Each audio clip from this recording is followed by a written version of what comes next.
Tally-ho, got a bit of an OG topic for you today.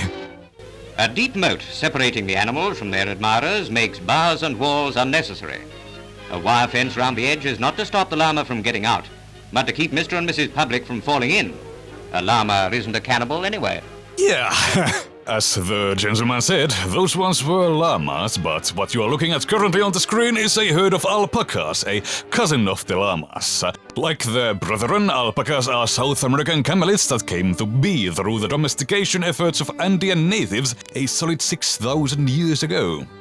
These fluffy fellas, they like to form herds of around 3 or more individuals. They grow an exceptional wool on their backs, and among other things, they can eat pure chili powder without a care in the world. Now, speaking of the world, a solid 5,800 years later, and we got an entirely different beast. This one is a geopolitical entity, the to-be undisputed global hegemon of the century, Great Britain. This island nation would suck in all kinds of resources from around the world to be processed into all kinds of goods via the force of industry, which they, of course, invented for the sake of generating more and more profits from this economic arrangement here. And now, having mentioned alpacas and this economic suction force, you can probably guess where this is going. Yes, indeed, by the 1800s, alpacas would enter this economic game. Thank heavens for global trade. Anyway, at first glance, especially when looking at this from today's perspective, alpacas might seem like an incredibly fringe topic. You know, be they global or not. Nowadays I can just go visit, let's say, the Edinburgh Zoo and see one among hundreds of other animals. Like, yeah, cool, an alpaca, it lives and breathes and looks cute. Okay, moving on. Or PewDiePie can have a walk with them a bit more south in England. And he did not even like it. Alpacas, you can't trust them. No. They're not trustworthy animals at all. I don't know what they were thinking even running this farm, but yeah, it's surprisingly common in UK. And when it comes to alpaca wool products, well, I'd have to go to an actual farmer's fair since there are like none available in any supermarkets. But if we were to not look at today, but to instead look at yesterday, as in step into the shoes of the 1800s people who had, you know, never even seen these animals before, we can actually understand why these folks, 200 years ago, actually overhyped these animals to the skies. Yeah, the UK, the creator of train tracks, also created quite the alpaca-filled hype train for those tracks in the 1800s. And what we got from that was a series of absolutely insane stories with absolutely fascinating and kinda crazy details. And seemingly everything you needed was just one UK and a couple hundred alpacas. Thematically, or I suppose chapter-wise, we start with what led to the rediscovery of the animal itself, and then advance on how the alpacas were used and planned to be used. We got everything from a circus animal to a royal pet, from an economic investment to an object of research. Yeah, so pretty much got everything from ontology to instrumental uses all covered. Yeah, happy to be of service. This is what you came here for, right? Yeah, and now you might be a smart lad and be asking for all the sources, and... Hey, don't worry, kitten, I got them all marked down in the description, potentially even on the screen. They mainly consist of hundreds, unironically hundreds of vintage 1800s newspapers from Australia's newspaper archive trove. But aren't we focusing on the UK? Fair point, but I got 3 pretty solid reasons to why I decided to go this route. 1. A lot of UK newspaper archives have paywalls. Australia just happens to not have them. And it turns out that the to-be Australia of the 1800s copy-pasted a lot of its non-regional news directly from the UK. So, essentially, when we are talking of something that did not happen directly next door at the Outback, they would recycle the content from the Imperial Core in London. And this aforementioned Imperial Core news is obviously the focus today, not the local emus and kangaroos. Perhaps another time. Well, the second reason is that a researcher named H.L. Cowie went through a pretty similar topic to mine a year prior in her book, Victims of Fashion. In there, more specifically, in Chapter 4, Silk of the Andes. And, well, she uses UK-specific sources, so I can essentially compare my results to hers, and, well, at the end we got pretty much the same results, except we focused on slightly different issues. Therefore, we can conclude that Aussie newspapers are not a problem of any kind, at least in this context. And now finally my third point. My minor's thesis from history from 2023 just happened to be focused on Australia's alpacas. Now, it did also have an entire chapter on the UK, but it had to be cut out because they just happened to have page limits. But hey, they don't have page limits on video essays, now do they? So this is essentially what this is. So yeah, proper historical research. Now let's get into it. Now I think a little walk will do him good, don't you? Come along, Peter, my love, come along. If you're quite ready, we'll go tats. A sweet child, don't you think?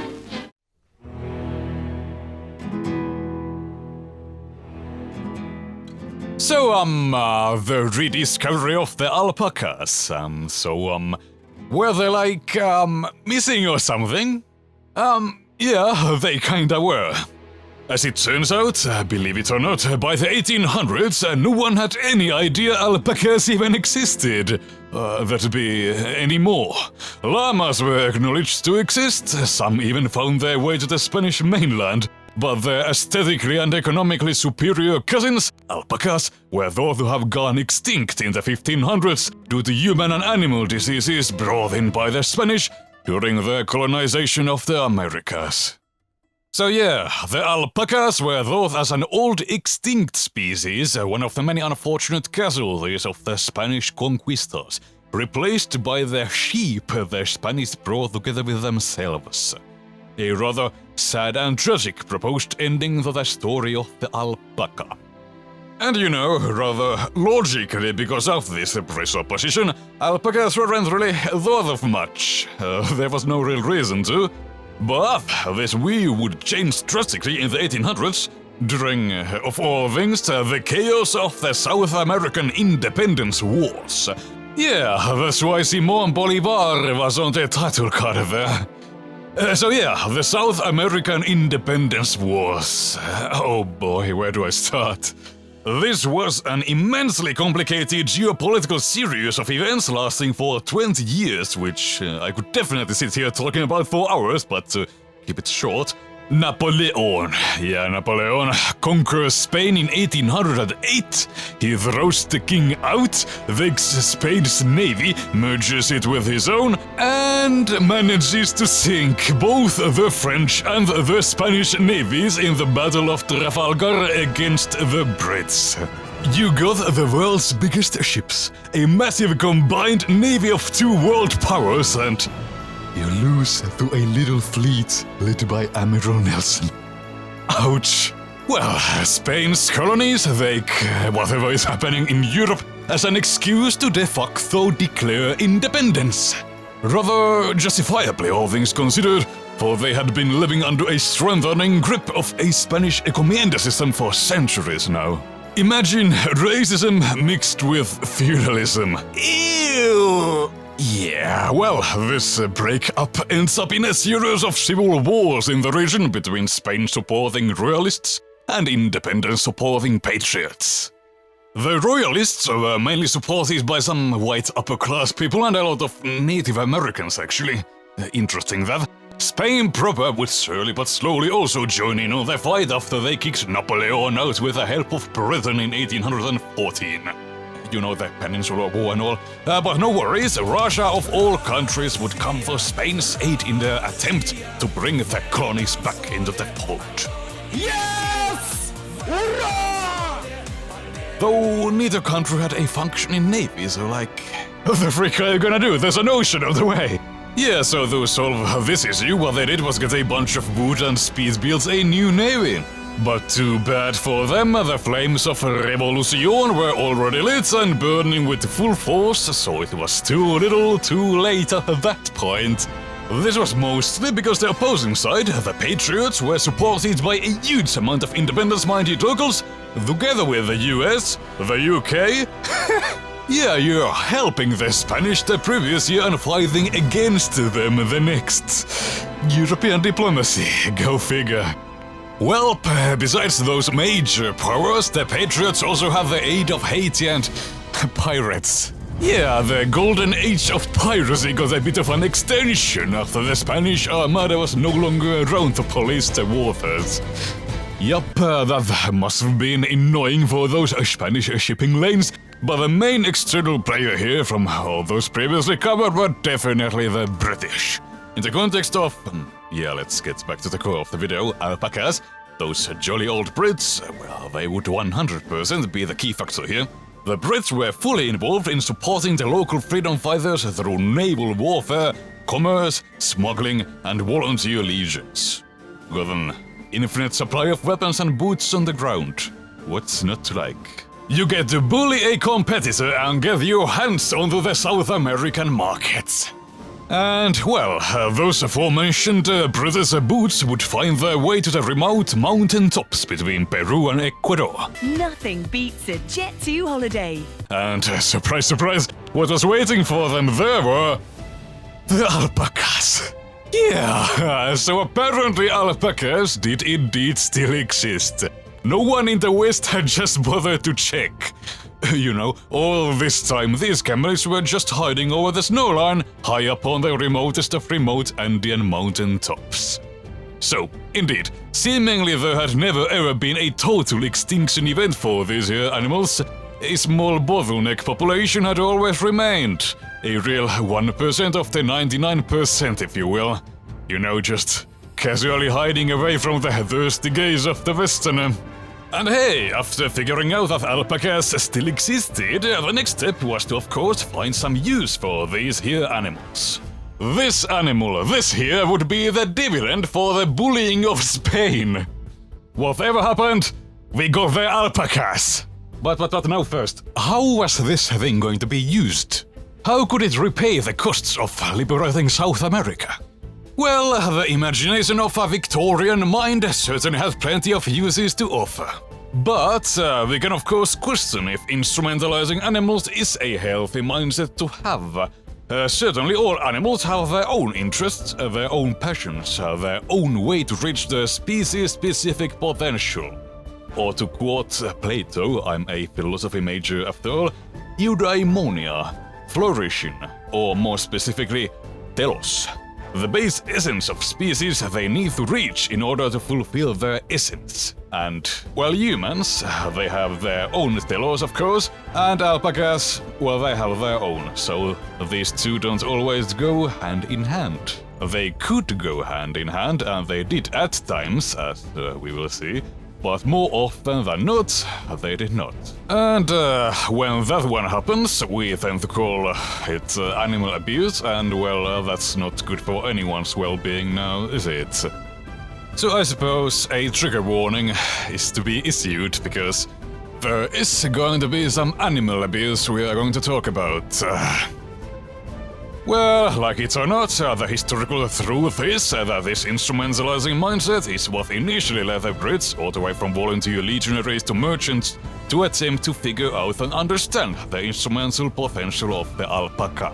And so, trade contacts were upheld and more were created, all in the name of supporting the anti-Spanish struggle. And to of course profit from it. Indeed, back in those days, in the early 1800s, one of the first things upon the rediscovery of the alpaca was the realization that this animal carried an incredibly fine wool on its back. According to newspaper reports from the time, it was water-resistant, warm, and breathing. Everything you could ever want from a material used for textiles. Thus, it was recognized early as having the potential to be even better than sheep wool, linen, and cotton.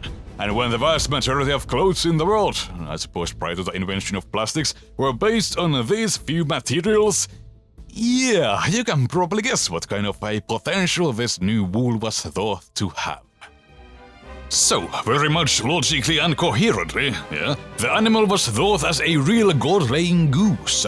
The gold the alpaca grew on its back was thought to have immense potential for wealth and profit. This was the idea. Great never-ever-before-seen profits. This one little camelet was constructed to be quite a topic of importance then. Absolutely. But like the deadly fate of the goose in the fable, greed is also what would eventually kill the hopes for alpaca profits. But when things were just getting started in the early 1800s, the end was of course nowhere to be seen just quite yet.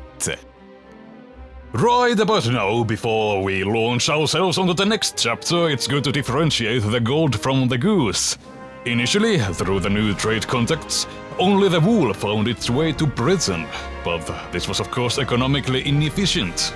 To really maximize profits, one had to of course get the animal itself and transfer it to the British Isles. You know, to become the producer of the wool. Less middlemen in the trade this way. And this is how the global alpaca shipping industry began. But initially, it would start out quite small. And that's a wrap for part 1. Tune in for next time where we'll be going over what happened when these animals actually arrived in Britain. It will involve quite a lot of interesting details, like scientific adventuring and circuses. And later also Queen Victoria herself, the invention of alpaca wool mills, and the birth of alpaca fashion, used for everything from umbrellas to the coats of the explorers of the tropics. And of course, finally, what would bring the alpaca boom to an end. Right, I'll link the next part or parts in the description. Maybe even on the screen, depending on where and when you're watching this. I don't really like splitting topics in parts, but video sites really prefer several short videos or a few longer ones. You know, discoverability and all that. Well, hit the follows and subscribes and bells and whistles to see the new uploads, but for now, toodles!